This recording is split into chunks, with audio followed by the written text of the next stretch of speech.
Halo semuanya, pernah kepikiran nggak di balik peringatan cuaca yang kita terima setiap hari, ada apa aja sih?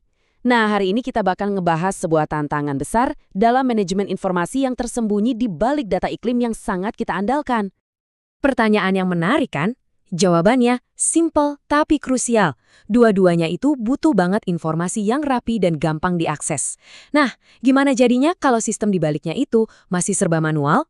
Yuk, kita bedah tantangan yang dihadapi salah satu badan meteorologi penting di Indonesia. Oke, kita mulai dari skala masalahnya dulu ya. Jadi, pusat cerita kita kali ini tuh ada di Balai Besar Meteorologi, Klimatologi, dan Geofisika, atau kita sebut aja BBMKG Wilayah Ketiga.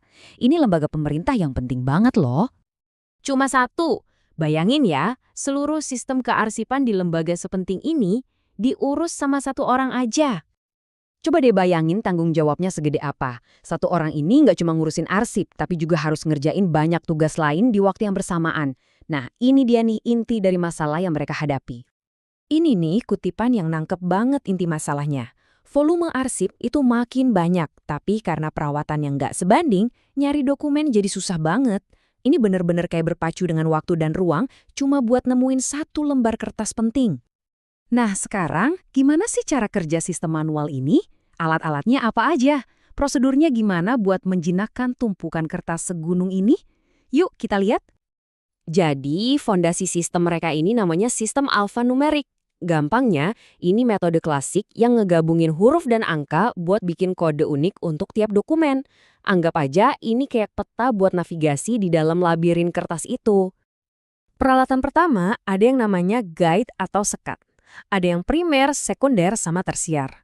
Coba bayangin Be, ini tuh kayak rambu-rambu di dalam lemari arsip. Gunanya buat nuntun kita ke jalur yang benar. Terus tentu aja ada map atau folder. Ya simple, tiap map ini jadi rumah buat nyimpan dokumen-dokumen fisiknya. Kelihatannya sepele, tapi ini fundamental banget. Nah, map-map tadi itu disimpannya di mana? Ya di lemari arsip standar dan di rak-rak. Inilah infrastruktur fisik yang nampung semua memori institusi ini. Tapi jangan salah, mereka punya senjata andalan namanya roll opaque. Ini tuh sistem rak geser yang bisa memaksimalkan ruang. Keren sih, solusi cerdas buat ngakalin tempat yang sempit. Tapi, ya tetap aja, intinya ini sistem yang 100% manual. Setiap dokumen di sini tuh punya perjalanan hidupnya sendiri loh. Pertama, dokumen itu dibuat, terus dipakai buat kerjaan sehari-hari. Abis itu, dirawat dan disimpan baik-baik. Sampai akhirnya kalau udah nggak relevan lagi, ya dimusnahkan. 4 tahap ini jadi jantung dari seluruh proses kearsipan mereka.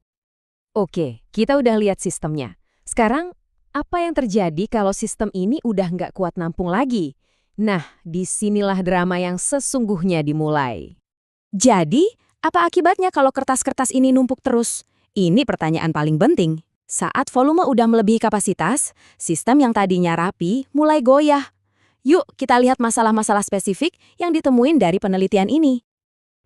Ternyata ada beberapa kendala utama. Pertama, nyari arsip itu jadi lama banget.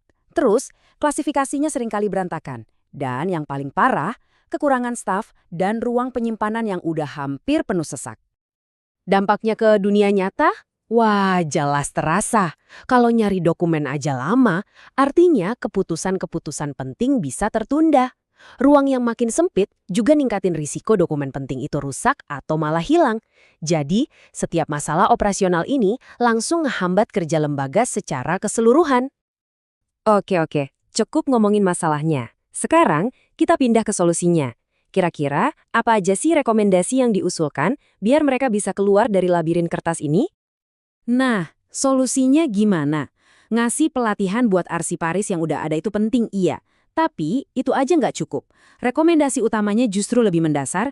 Yang pertama, tambah staf kearsipan. Dan yang kedua, ini yang paling penting, mulai deh langkah pertama menuju digitalisasi. Dan soal digitalisasi, rekomendasinya tuh praktis banget. Nggak perlu kok langsung bikin sistem digital yang canggih dan mahal. Cukup mulai dari yang simple, pakai alat yang udah ada, kayak Google Drive buat bikin arsip digital. Ini langkah awal yang sangat masuk akal buat pindah ke sistem yang lebih modern. Dan kita tutup bahasan kita kali ini dengan sebuah pertanyaan. Cerita dari BPMKG Wilayah 3 ini jadi pengingat buat kita semua kalau di balik dunia kita yang serba digital, ternyata masih banyak sistem manual yang jadi tulang punggung di belakang layar. Ini bikin kita mikir, kira-kira ada berapa banyak lagi gunung memori di luar sana yang masih menunggu untuk dikelola dengan lebih baik?